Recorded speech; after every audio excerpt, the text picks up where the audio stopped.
forms of hip hop, fin, bubblegum-like, hollow, shallow, stimulating body, no stirring, no soul, which is very, very sad because young people need soul-stirring music. Yo, what up? Luxurious. Drums and ammo. Ghetto. Gifted. Ammbaataa. It's Ammbaataa, baby. Yeah. Young Nash. What you been up to, big dog? You been good? Man, I've been good, man. I've been good. Just reconfiguring, trying to get this drums and ammo, get it to another level. You know what I mean? You know, like everybody else. I see it, fam. It's going up right now. No, it's easy. You know, I love it, so it's easy to keep it moving. You know what I mean? Like if you're not rocking with your own thing, then it's hard to get other people on. You know, get other people in line. So I feel like I love it, so it's gonna keep rocking, man. What's up with you though? Man, same old same, man. Just been working. Just opened another studio. Okay. You know, getting ready to drop some projects. That's about it, man. Just keeping it going. You know what I'm saying? Okay. Let me give you that proper intro. This is DJ Ambush. Let's see who's my internet's been funny. My internet been weird down here, but proper intro. I'm chilling with the homie Nash Boogie. He's a Sacramento MC producer. This is This, That, and the Third. The podcast called This, That, and the Third. We're gonna get into I want to get into some history. I want to get into some of the projects you've been dropping on. The last couple projects. Oh, definitely. You know, I want to get into those. Definitely. And I do want to get into Common Ground Media. I want to get into some of that, you know, break it down. Sir.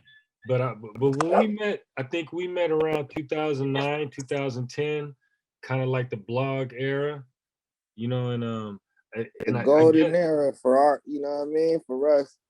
Yeah, that was like one of those that was the golden age of the internet, of the rap internet. Indeed. Pretty much when we were doing Sweet Breads, Da Vinci, you know, everything was rocking. He's doing this thing. He's still rocking too. He just dropped some last month. He dropped his shout out. Yep. Shout out Da Vinci and the whole Sweet Breads fam. Mm-hmm. And then it sounded like I was doing a little bit of research. It sounded like you was touring right before the pandemic. I don't know, like you were like doing some tour work. Yeah, I was on tour with Larry June for about a year. Wow. Yeah. Okay. We literally had rocked in Atlanta in March. We flew to Detroit, and that's when we got the announcement of no gatherings of 250 or more. So we was literally on tour when the quarantine happened. Yeah, so we got sent home from Detroit. We literally flew to Detroit to do a show, couldn't do it, and kind of got sent home from there. You know what I'm saying? Oh, so how many shows did you get in up to that point? I want to say, so we went on two different legs of the tour. The first leg we did Portland, Seattle, Phoenix, Chico, and Sacramento. The second leg we did New Orleans, Atlanta, and we were supposed to get into Detroit and Texas and a few other things. So, you know, I would say we covered about 15 to 20 cities overall. You know what I'm saying? Okay, how's the response out there? Man, it was dope. It was dope. I got a chance to tour with Larry June, and then I got a chance to tour with Lil Pete and Lil Yee for a little while too. And the biggest thing I can say is that the San Francisco Cats? Okay. Yes, sir. Mm-hmm. Yes, sir. Mm-hmm. You know, and the biggest thing I can say about that, man, is Larry June has great fans. You know what I mean? A great fan base. We didn't have no problems. There was no you know what I mean? There was no issues on the road. There wasn't even a fight at none of the shows. You know what I mean? Everybody was just mad. That's tight, man. That's clean. Yeah, exactly. Just on some cool shit. You know what I mean? Right. And then, you know what I'm saying? Going from the Larry June to the Lil Pete thing was a little different, but I feel like our sound kind of covers everything. You know what I'm saying? It was a little different. I can dig it. Check it. It was a little different. Yeah, no, I know I go. So being like, as far as an MC producer, me being one myself, and DJ, are you leaning? Do you ever lean to like one more than the other? Like, are you leaning more producer, or does it just or is it like is it just go back and Uh, forth? back and forth thing. I kind of try to go off I mean how I'm feeling at the time, obviously, but then I also try to sway in the direction of what the people want as well. And it seems like the people have been embracing me more as an MC over the past few years. So I still been doing a lot of production, you know what I'm saying? But I would say that the artistry is really what's kind of been taking it to the next level. You know what I'm saying? I could dig it. I could dig it. On your first project, uh, you had Jack on a couple songs. You had the Jacker on a couple songs. Yes, sir. Um, what was the first album was Legends Never Die? Was that the first one? First album was Everybody Hates Nash, but Legends Never Die is probably the album that kind Oh, of that's the like, one. That's the one that had Jack on it. yeah, yeah, but that's the one that kind of got a little more notoriety. That's when I was kind of rotating out that way, you know what I'm saying, and kind of moving around with JB and everybody in the Bay, Mhm. P4, you know what I mean, everybody like that. So I would say that L&D was a little bit more received, I got you. but Everybody Hates. There he is. Uh-oh. Yo. Yeah, yeah, you can hear me? Yeah, I hear you. I hear you guys. Seem kind of ugly connect right here. Um, so on that on the project with the Jack, to break down some of the what you learned recording with him, any special jewels you got messing with the Jack. That's one of our barrier jewels right there. Yeah, that was big, bro. One thing I picked up from Jack more than anything was just, stay true to yourself, be yourself. You know what I'm saying? It was a lot of people that came around the mob and tried to conform to what they was doing. I feel like me and my brother kind of stayed in our own lane, and Jack kind of respected us more for that. You know what I'm saying? Rather than trying to do what everybody else was doing. You know what I'm saying? So I think that was probably one of the biggest things I picked up from Big Bro. On top of just knowing how to move, you know what I mean? Like knowing how to be personable to people, you know what I'm saying? Speaking, not being a mute when you out, you know what I mean? Because a lot of the times me and my brother are very quiet, you know what I'm saying? We Virgos, we very quiet. So just kind of coming out that box and being able to be a little bit more personable, you know what I'm saying? Yeah, you gotta advocate for yourself. I'm in that same pocket. Yeah. It's like I come from the DJ producer ethos. So the DJ producer is the quiet cat. Back in the background, setting stuff up, and you want the MC to get the spotlight.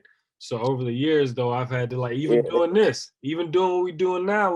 When I interviewed you a couple years ago, that this is me Yeah. trying to trying to turn up and get in a different space out of my comfort zone just to connect. Cause I feel like that's on Indeed. 2021. If you're doing anything, as far as like entertainment or any music, you got to kind of give them a little bit more than just the music. You gotta give them some of that background story. You feel me? So I commend y'all, and I feel Yeah. you on you and your brother. Like y'all vibes is just like you said, y'all smooth. Like it's like Da Vinci though. Like cats on some, Mhm. like we're not out there trying to we're not setting fires trying to get people attention like that. But we do have to get out Yeah. But we do gotta be a little more personable, man. Da Vinci too, like we just quiet. JB too, but JB a little more outgoing than we there. Yeah, are. You know what I'm yeah, he saying? is. Yeah, I would say, billion. Yeah, he is. yeah, Billion a little more outgoing than the rest of us. You know what I'm saying? But just having to pick up on that over the years and just trying to look more approachable. You know what I mean? I've been told that a lot of times. Like, you know what I mean? Like, it's a lot of people that like your music, or you know what I mean, will want to come up to you, but you don't really look approachable sometimes. So I had to work on that too. You know what I'm saying? I get it. I get it. So last year you dropped Instant Gratification. That was the album last year. Yes, sir. So I listened to it, and Yeah. it kind of like, me knowing you, it kind of has that embodiment of like, you could tell when the samples come in. It's almost like a half album.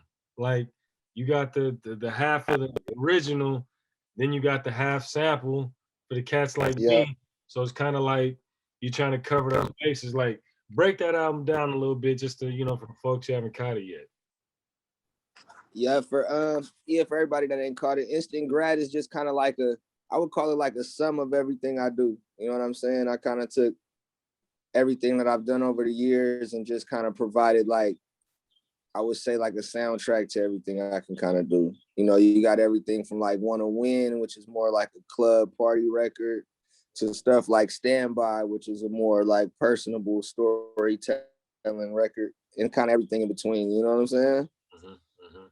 So like an overview, like this is like, if you just getting caught up with Nash, this is like a sample. This is like, I'm gonna give you a little dose of everything. Yeah, this is kind of everything I do. You know what I'm saying? And even with that, I kind of miss some things. Like, I feel like the next project I'm dropping is definitely gonna set some things in stone. I've been working on this project with PA Dre. PA Dre is a RJ Payne, and what he's been doing. The RJ Payne was kind of tied in with Benny the Butcher and the whole Griselda thing, and then he kind of spent off and did his own thing. And I was watching the Lil Wayne podcast, and actually him and Eminem was saying RJ Payne right now is kind of their top rapper. You know what I mean? Wow. Yeah. Kind of like their favorite rapper that they listening to right now. For all y'all in the Bay though, that's like real historians like myself, you know what I'm saying? RJ Payne is Rain Man from the Battle with Locksmith, the MTV joint. Damn. A lot of people don't know that. So that's you talking about? Yeah. I mean, that was back in the day when, like, that was before the MTV hyphy, battle. All of that. That was before hyphy and everything. Before the hyphy movement. Wow. Yeah. That's crazy. So Rain Man, who actually beat Locksmith, but everybody knows Locksmith won that battle. Yeah. You know what I mean? Rain Man is RJ Payne. It's crazy how the universe works. You know what I'm saying? That's bananas. So we had a little skip. We had a little skip in the feed. You were talking about PA Dre. He was the one that he produced I Shot Bill Gates, right? Exactly. So I got that project coming out next. It's called Agenda 21. We kind of like cover a lot of things that's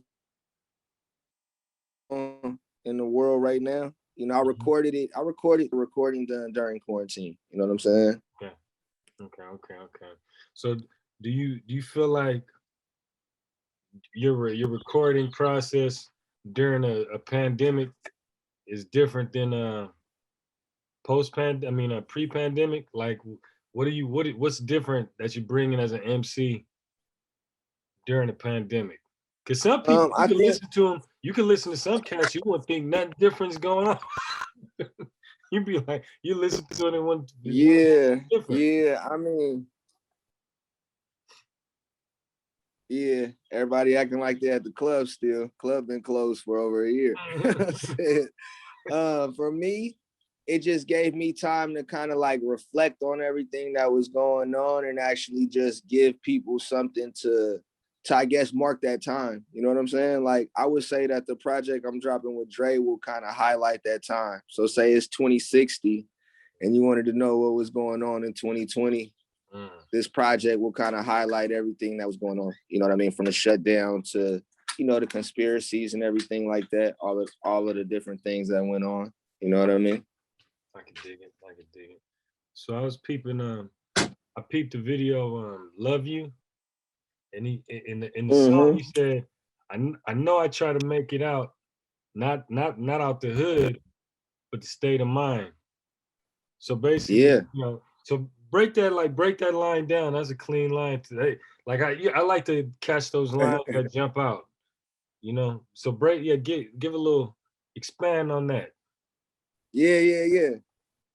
It's just like that state of mind, like that mentality. You know what I mean? That you gotta be in the hood, or you gotta do things the hood way, or you have to, represent things that necessarily aren't your character anymore. You know what I'm saying? Everybody evolves. So it's just one of those things, you know what I'm saying? Like you gotta graduate from that state of mind at a certain point. You know what I'm saying? The ones that don't end up in the hood, you know what I mean? And the hood not really meaning the neighborhood, but just the hood meaning your mindset. You know what I'm saying? The big homie, little homie, the grind, you know what I mean? The hustle, you know what I mean? It's just you gotta elevate that mindset. So that's kind of what I was saying with that line. You know what I'm saying? That's tight. Man, I was talking to Kevin Allen about that, Irk the Jerk, formerly known as Irk the Jerk. And Shout out Ert. he going crazy. And I was talking about how it's hard for a black artist to evolve. It's almost like the thing you start with, you got to pretty much be locked in. Like even to me, it's always weird when people talk about Kanye and they say like, "Oh, he's a producer." He couldn't like. It's weird to think that at one point you couldn't really rap if you were a producer. You had to only produce. You can't evolve like Yeah. you take like you take like Machine Gun Kelly, or you take cats that you could start rapping and then he could pick up a guitar and just turn into Bob Dylan, and you know what I mean, like Yeah. they have the foundation to kind of move around. But if you're an MC or a black artist, you pretty much got to ride that out to the sunset.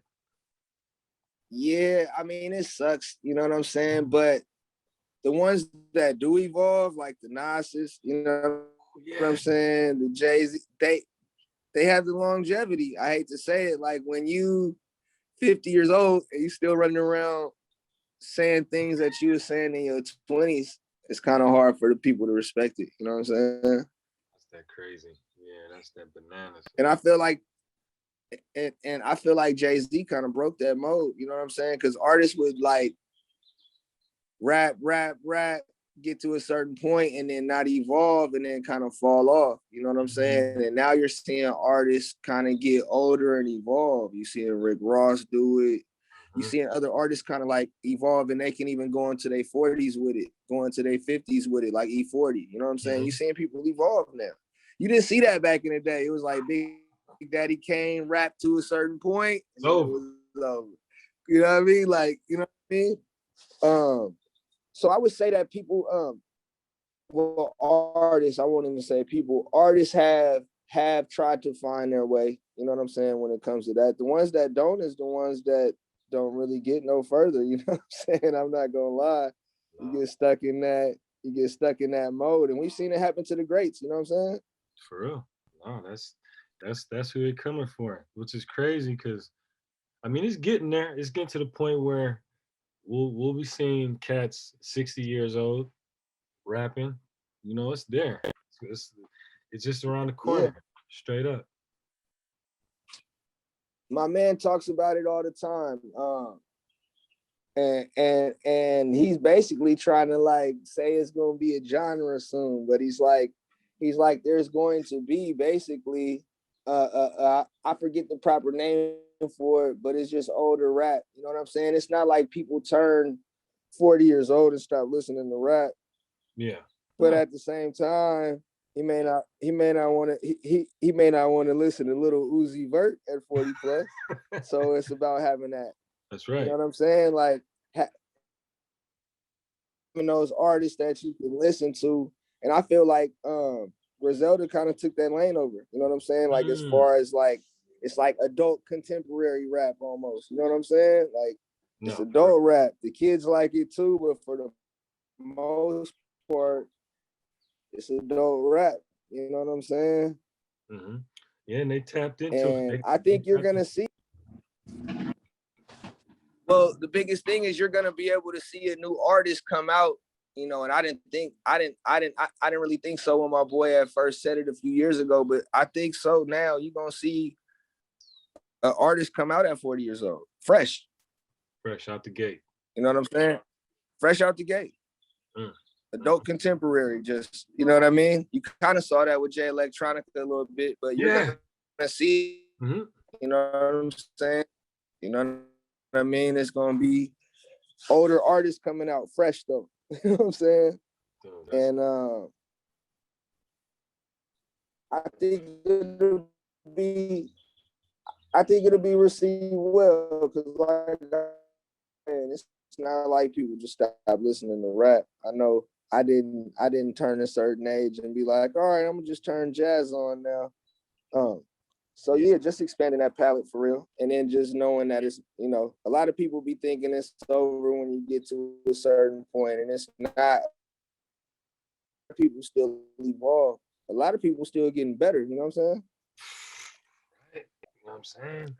Straight up. Yeah. So growing up in Sac and as a young MC, DJ getting started, who was one of the first folks that put the battery in your back, let you know you had something going, something that you could build on?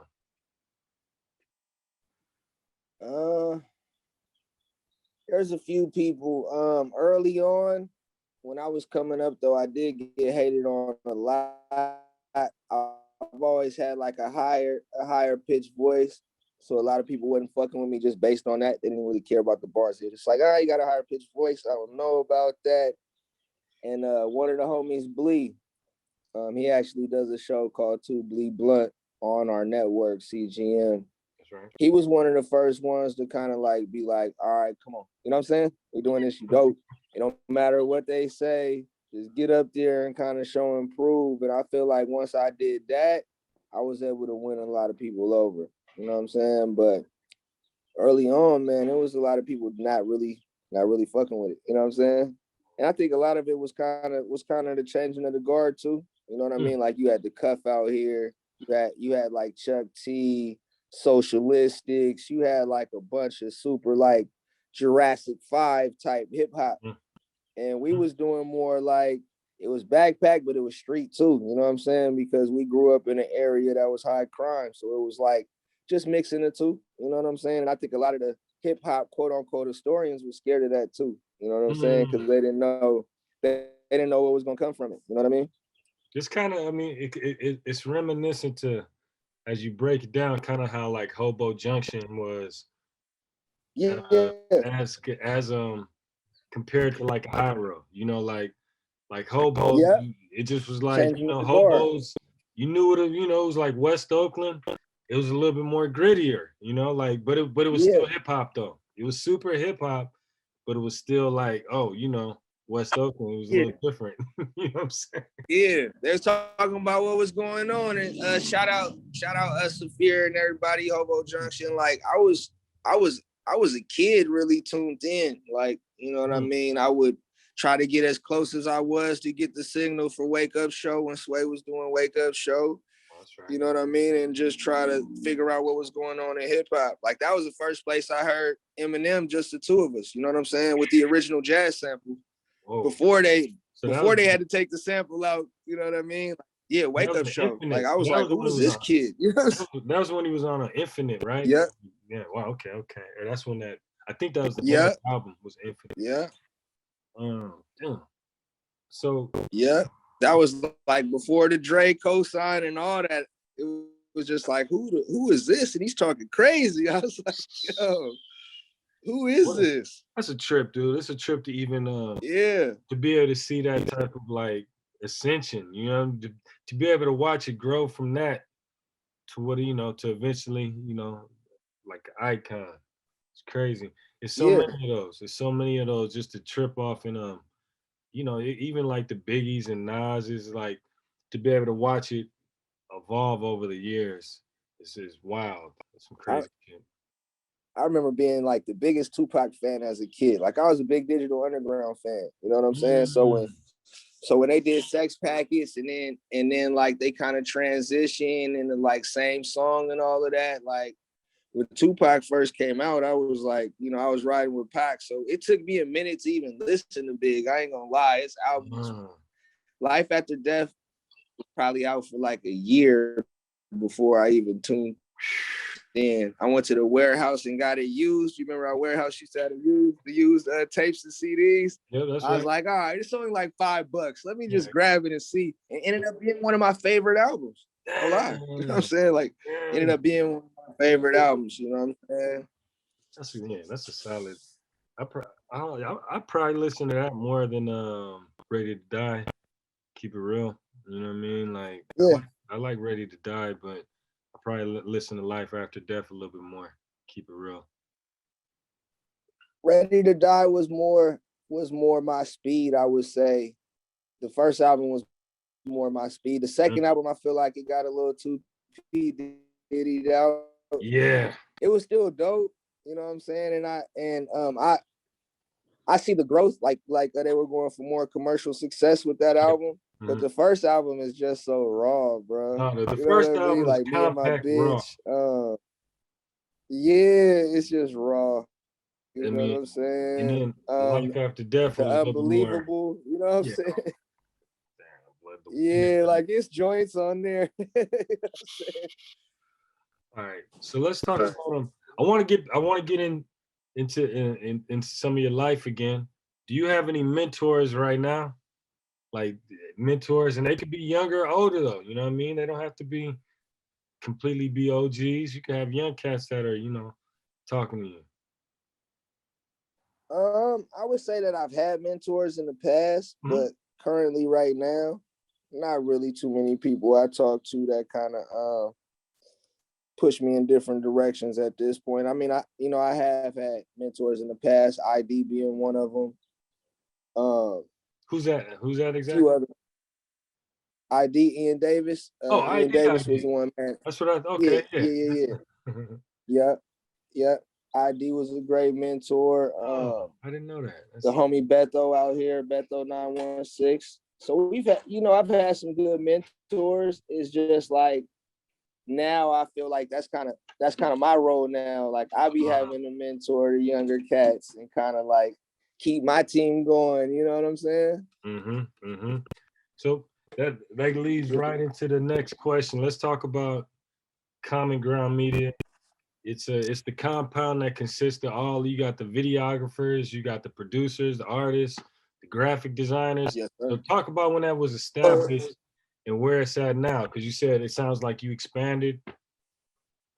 Definitely. We started, I would say, around 2016 with a collective. We had like a 2-story building in Sac, and that kind of has turned into where we're at now. We've had the team, how could I explain it best? The teammates sometimes switch, but the team stays the same, if that makes sense. You know what I mean? Sometimes the players go to different teams, but for the most, it stayed the same. Santana Must Die, which is our DJ, Pilot John, our videographer, photographer. We just picked up another videographer by the name of Artie Fresha. And Haji still doing our graphics. And yeah, man, we got a few engineers and producers. We got Nicotine. Y'all probably know him by Teenties. I know. He was rotating in the Bay a little bit a few years ago. NJ and Goldfingers, which is the production team, along with myself, Keys to the City. Pretty much just one big collective. And we just got another space out here in Sac that I would love for you to come check out when you get some free time. We pretty much just built another studio, you know what I mean, and put everything inside of it. Oh, so I mean, that's some visionary work right there. Like, is that something you always had in your back of your mind, was to launch something like that, or was it just kind of like did everything circumstances just lead up to that, creating a compound? I want to say circumstances led up to it, but I kind of always was going that direction, but what really sold me on it was going to the Hyro compound. You know what I'm saying? Like I was me and my brother were rotating with Tim House a few years back, and he actually sent me to go work with A Plus over at the Hyro compound, and just seeing that and how they work and how everything was kind of set up, you know, it kind of, you know, the light bulb went off. Like, yo, we're pretty much already doing this. We got to just take it to that next level. You know what I mean? So I definitely got inspo from Big Bro A Plus, you know, Tim House with the alley oop.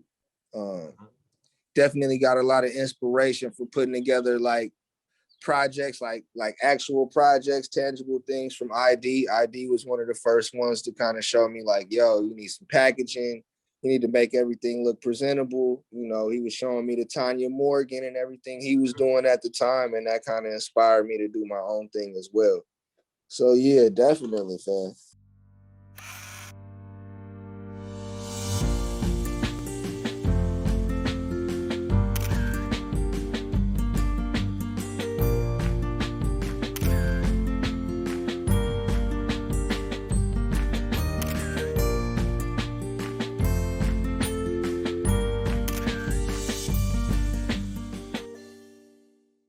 I talked to ID. That was one of the first cats I interviewed, you know, a long time ago. And his story is so sprawling. You can't get that in like, you know, an hour or two. You know, like you could do a couple chapters on ID, and he's Yeah. kind of he's becoming like the common thread between a lot of my interviews. Like he's popping up. You know, like man, let's get into Yeah, a lot of people don't know. You know, a lot of people don't know ID. You know what I mean? And the, you know, the story behind him and what he's done. You know what I mean? As far as like with Little Brother and the Ninth Wonder and everything else he's done. You know what I'm saying? Like ID is really a legend, man, and a lot of people don't know. You know, so I be trying to give him his flowers where I can. You feel me? That's fun, man. That's what it's about. That's what we're doing. I want to talk about like currently uh the the discussion is Bitcoin, crypto, Yeah. currency and all that. Are you you know up to speed on all that? Or is that something you're learning? Because on my thread, you know, I got a thread with Al Gia Da Vinci and Johan, and it's 24-hour feed. 24-hour feed. It just, you know what I mean? Yeah. They go off. They go off on it. So Yeah, I'm on it. I'm not really doing the Bitcoin thing. I was for a minute, but I don't know how to pronounce it. But that I invested in that when it was at 5 cents, and now to see it hit around 70 cents, you know, okay, depending on how much money you put in, it's a nice little return. okay. So I think it's safe to say that you're into it. You're trying to figure it out. Yeah, I'm definitely trying to figure it out. You know what I mean? I'm trying to do more short-term stuff right now, and then like a few things I can hold on to. You know what I'm saying? Like Let you them can rock. buy some things real cheap and kind of hold on to Hmm. Are you familiar them. with So just the kind of, Are you familiar with the NFTs and all that yet? I've been hearing, but no, you know what I mean? I kind of been hearing about the NFTs, but I haven't really looked into it too much. Yeah, I did a little bit of research, and what I'm hearing is, you know, we got cats like, you know, like Banksy and artists that are like reputable in the community. They're talking about, yo, I'm gonna get the original art. I'm gonna get my art. I'm gonna make it an NFT, and then I'm gonna destroy the original. I'm gonna destroy the physical art. Like that's That's crazy. yeah. Like I don't know if you know. I don't know how. If in the long run that's the way to go. You know what I mean? Like that sound like that's a little much to do. But I mean that's what the Yeah, NFTs are. that's crazy. Yep. Kind of like seeing people go from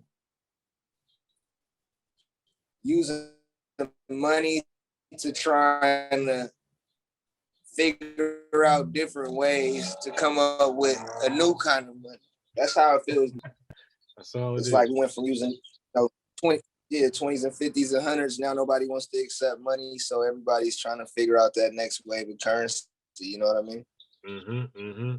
And I peeped on you did another interview, and you alluded to a story that I want to know about. There's a story between JP Morgan and Chase. Can you like elaborate on that? Because you didn't tell the story, you just alluded to it, and I was like, man, I was waiting for him to give it up. Yeah, I mean, just kind of like talking about like the Great Depression and like how a lot of things have transitioned, you know, and how like the Morgan family, it's one of the original 13 families, or we will call elite families if you want to break it down in the layman's terms. And just kind of,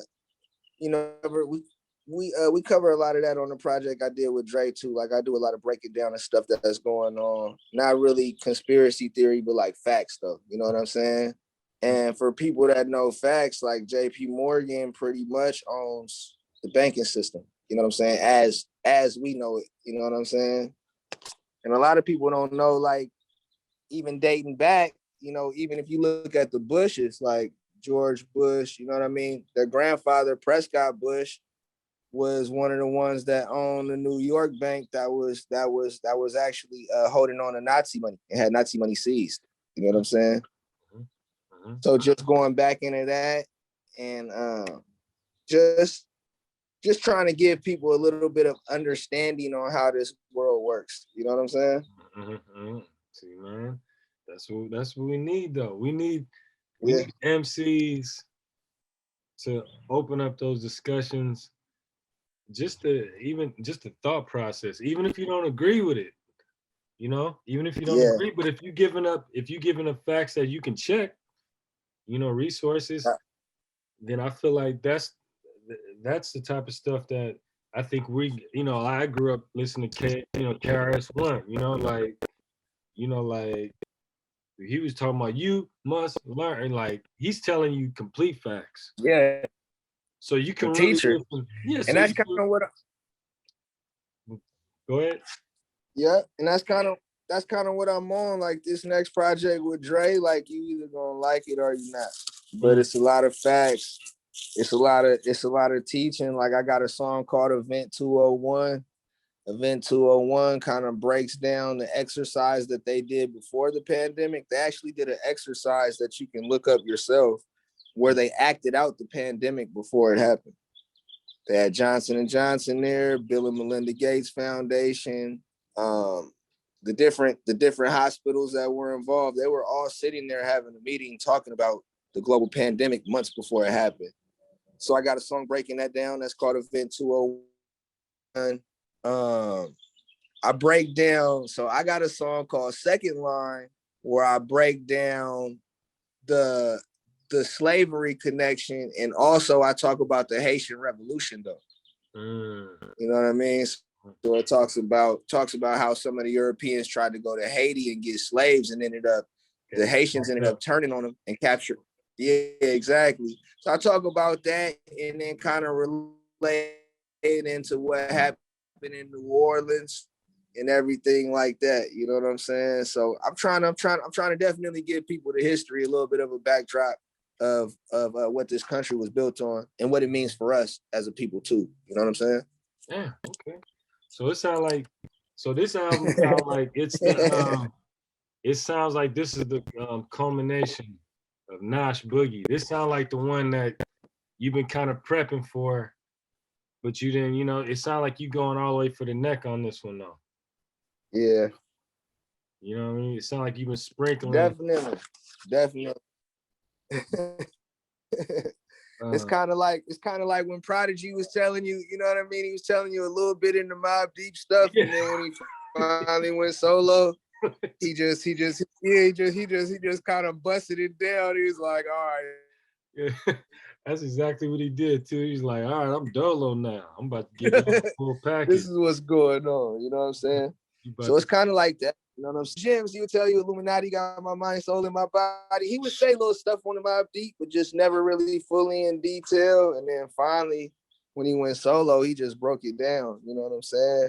And not even taking it that far, because a lot of the stuff that that Prodigy was saying was like personal opinion too. Yeah. I'm just trying to really speak on facts. You know what I'm saying? That way people aren't like, oh, that's a conspiracy and that's this. It's like everything that I'm pretty much saying on this project, people can go Google, they can look up for themselves and pull up everything I'm talking about. You know what I'm saying? That So might kind be- of like leading people in the right direction, so to speak. That might be kind of ill if you did like some kind of, you know, like a glossary or something like a click thing, something to where like if you want some resources, almost do it like a real paper, like a real like you know, I don't know how, like a college, whatever, like a almost like a I can't, you know, of course I can't think. Nah, but I know what you're Curriculum. saying. Like kind of like a book with indexes. You know what I'm Yeah. saying? I already know. I already know what you're saying. So if you peep the Bill Gates video, I did it animated for that reason, so that we can kind of highlight a lot of the things. And then I also did a clip video for it. So with the clip video that I did, it kind of lines up real life events with everything I'm saying. You know what I'm saying? So you brought it up. So that's kind of what I've been on, just trying. I was gonna say, let's talk about I shot Bill Gates. Let's talk about it. Like Yeah. that was I don't know how that one slipped under my radar. I don't know, man. That thing is and that was Artie Fresher, right? Artie Fresher. Yeah. Yeah. Animation. So, Yes, sir. so for the folks who haven't caught it, give a little a quick overview of I shot Bill Gates.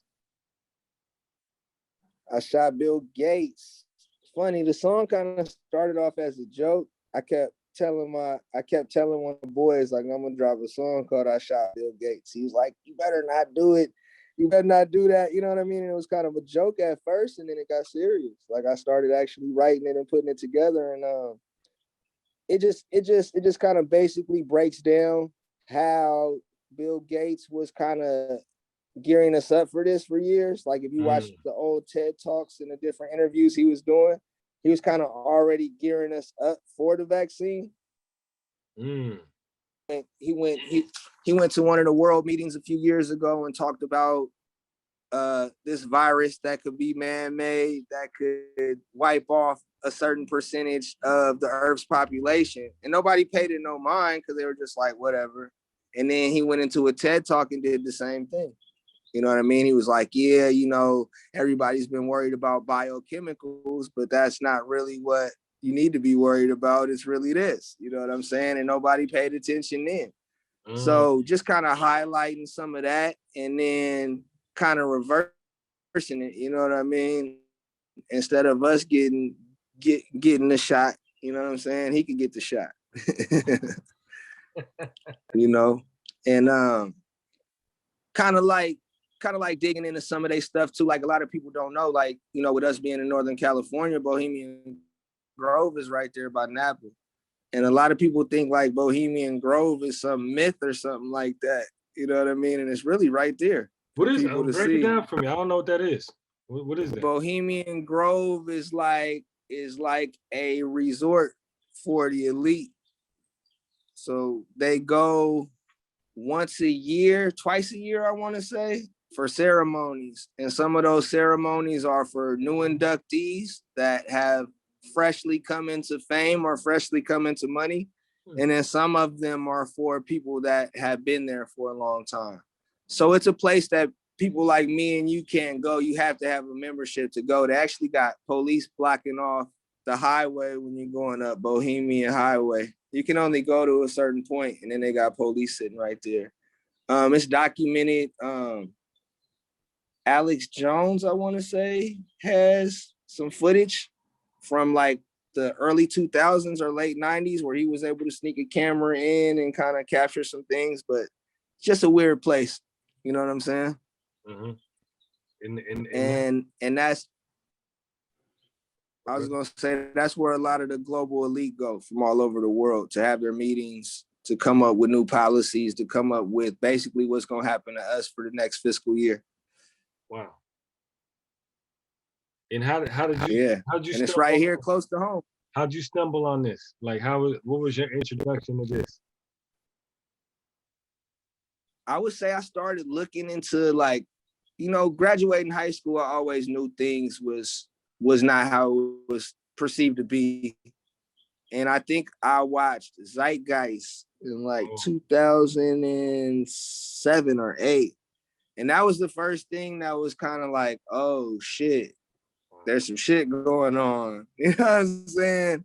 And then from there,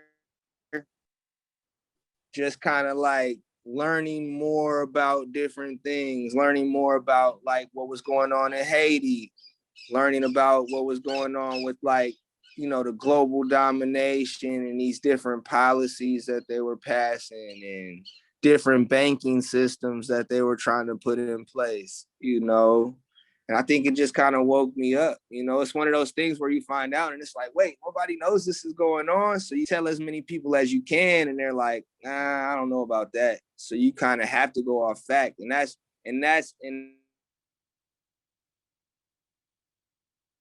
like, oh, I can only present if there's going to be facts involved. I can't just sit here and say, you know what I mean? You really got to have facts with it. I could dig it. That's what's up. Let me see, man. We got the connection over here is ugly. I don't know. Somewhere we got a bad connect somewhere. So what's the next, man? What's the next project? You already broke down the next project. What's the name of it again? It's called Agenda 21. Yeah, so that's the next album. That's the next album, produced entirely by P.A. Dre.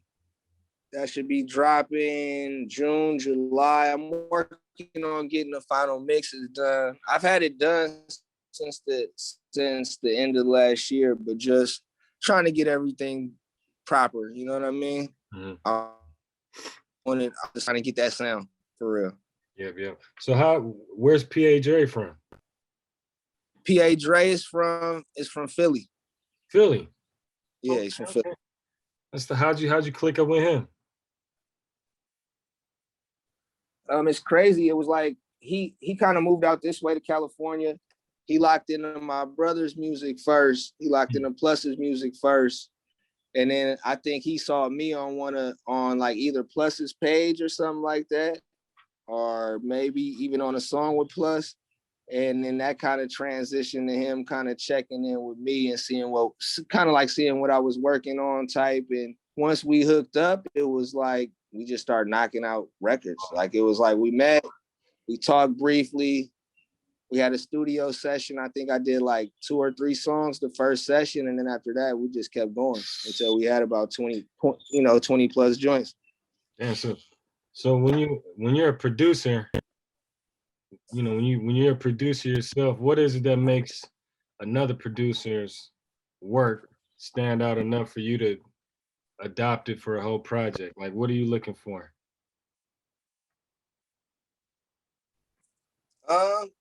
Really, what I'm looking for is really a sound that brings something out of me. So with him, it was like, I'm saying, and it's almost easier as an artist, or easier other people's beats because I didn't spend the time making it. Mm-hmm. So now it's not stuck in my head as much. If I didn't already spend an hour or 2 making the beat, by the time I go to write to it, it's like, damn, I've been listening to this beat for 4 hours. Sometimes the inspiration's there. Whereas just coming in fresh and somebody playing a beat, you get inspiration like just off top. You know what I'm saying? Especially if it's dope. So I would say it made it a little easy that I didn't have to kind of rap over my own production. I was able to kind of get more deeper and in depth with the lyrics. You know what I'm saying?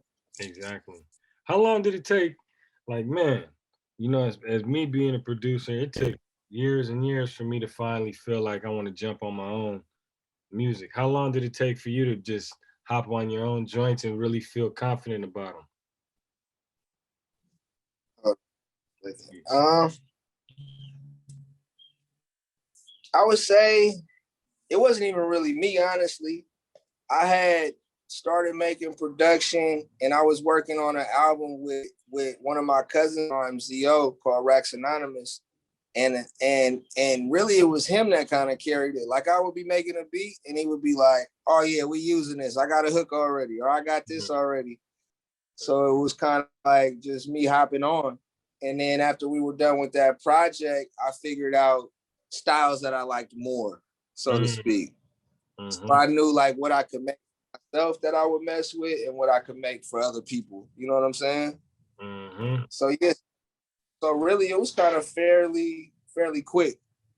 You know what I'm saying? It wasn't like I made before I rapped on them. It was like the first month I was making beats, we was already rapping on them. Yeah. You know what I'm saying? No, I can dig it. I can dig it. Man, what man?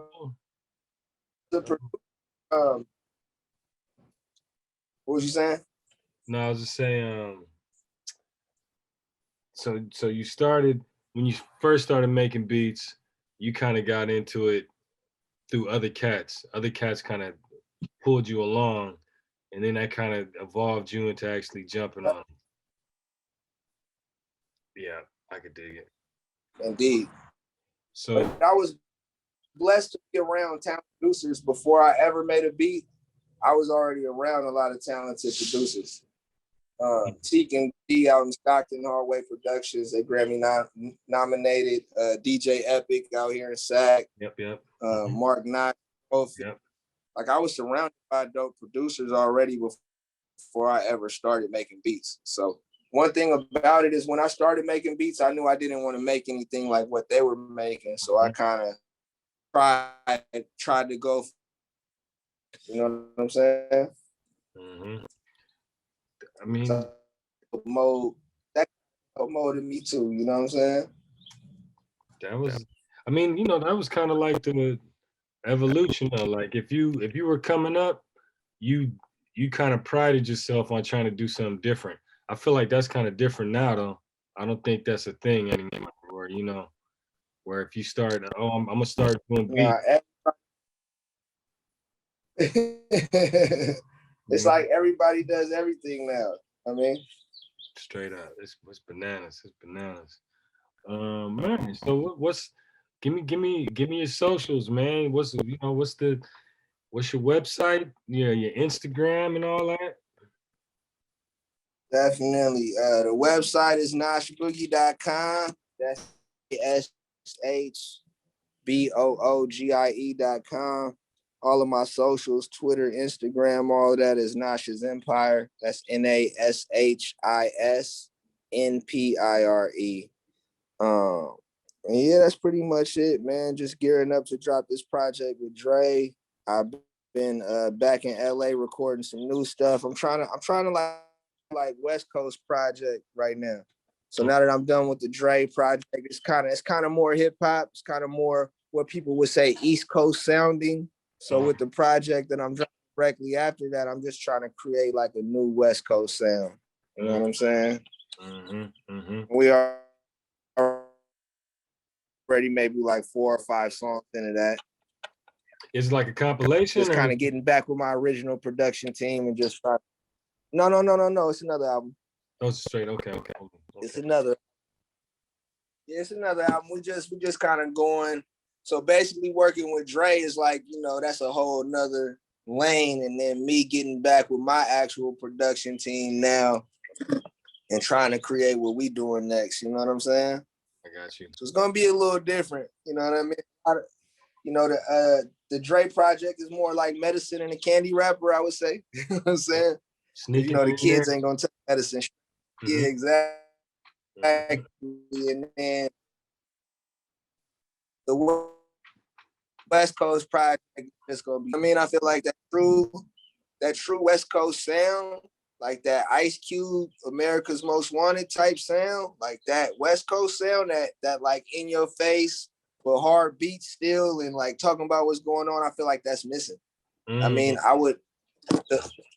the last person that was even bringing that sound to the table, I would say, was Nip, RIP. You know what I'm saying? There's not really a lot of people talking the way Ice Cube was talking over them beats. You know what I'm saying? Talking about ownership, talking about elevation, and, and things like that. So that's kind of what I'm on for this next project. You know what I mean? And hopefully we can get that done in a timely fashion and I could drop 2 joints this year. I'm hoping to drop the PA Dre joint June, July, and then come right back with that West Coast joint a few months later. Blam. Damn, just like that. Yeah, R.I.P. Nip, man, for real. Yeah. Oh, no, that's official right there. Well, man, thanks for jumping on with me, man. I appreciate it. Appreciate you having me, big dog. Yeah, man. I gotta take that ride to Sac. As far as stuff opening back up, what's the vibe out there in Sacramento? The clubs and stuff are open for the most part. I haven't really seen too many things about shows. Everybody doing underground shows still, but as far as like the venues opening up, I haven't really heard anything on that. But I have been seeing artists announce tours lately. A lot of people are heading back on, talking about like August, September. A lot of people are talking about getting back on the road. So I'm hoping we'll be able to kind of hop in and kind of pick up where we left off. You know what I mean? But just with more material and a little bit more urgency. Because nobody anticipated the world shutting down. You know what I mean? Right. Have you did any live stream shows? I haven't. Yeah. I haven't. Are you anti? You're not? Because I talked to some people and you said live stream show and you thought they'd said something about their mama, like they're not having it. Like they're not having it. I mean, a lot of people don't. That's not even. Yeah. I mean, no disrespect, but a lot of people wouldn't be nothing on a live stream without the fan. Think about it. A lot of people can't perform. A lot of the bigger artists can't perform. You know what I mean? A lot of them. Mm-hmm. Yeah. So a lot of people was doing like club venues and different things like that. So now you take that club element out. You take all the fans out from actually knowing the words, and a lot of these artists ain't gonna be able to perform. You know what I'm saying? For real. So for me, I could do it. You know what I'm saying? I'm with it. And we've actually done shows during the quarantine, but it's just been smaller venues. You know what I'm saying? That's right. You cut from that cloth. And you got a dose of that ethic, that work ethic, and knowing that the live show is just as important as a studio work. You know what I mean? That's how I was raised. You couldn't even, when I was coming up, you couldn't even get on stage. You would get booed. You know what I'm saying? Like now they're a little bit more nice with it, but you got booed back in the day. If you was trash or you the line or, even like something as small as rapping over your vocals. Like niggas got Hey man. So just carrying some of that on into this like new generation, because a lot of them, they rap over their vocals. Half of them don't even really know their songs. They just let the songs play that the fans will catch. So just kind of carrying some of that on with me. You know what I'm saying? Like when I'm on the road and like I'm touring with June and I'm performing with younger artists, they're able to see like, okay, he's serious. Damn. You know what I'm saying? You doing that mentor work though. I like that. I like them. That's what you need to be sprinkling. You need to be sprinkling that jewel. Like, yo, you need to get them vocals out of there, man. You need to get them vocals out of there. You feel it? Yeah, I mean it. And for everybody listening that is artists too, younger artists, like it's cool to leave a hook song. Like leave your hook if you want to, but don't rap over your vocals. Like that shit lame. You might even, you know what I mean? Like go back and watch like Busta Rhymes and Spliff Star. You know what I mean? Like watch some niggas that really know how to rock the stage and just kind of watch what they do. You know what I'm saying? And you can learn a lot. You know what I'm saying? We gonna end it on that note. They can right learn a lot. There. We gonna end it right there, but that's it, baby. Let's check it out, man. Appreciate it. This is DJ Ambush, and I got your math. I think I got the math. We got to connect on the Instagram and everything, but I got to see you in the physical. Pull up on you, man. Pull up to the compound one time. Yeah, indeed. I'm always out there too. I'm gonna have to tap in, brother. That's right. Yeah, you out here. You out here. You out here a lot. You out in Oakland. Yeah. Well, man. Yeah, I'm out there a lot. I ain't gonna lie. It's the second home, you know that. But yeah, we definitely gotta connect soon, man. I appreciate it. All right, man. This is DJ Ambush. Checking out. Yes, sir. This is This, That, and the Third. Thank you, Nash Boogie. And we're gonna catch up on the next one, man. I'm holla at you, boy. Be easy, boy. Likewise. One. Peace, peace.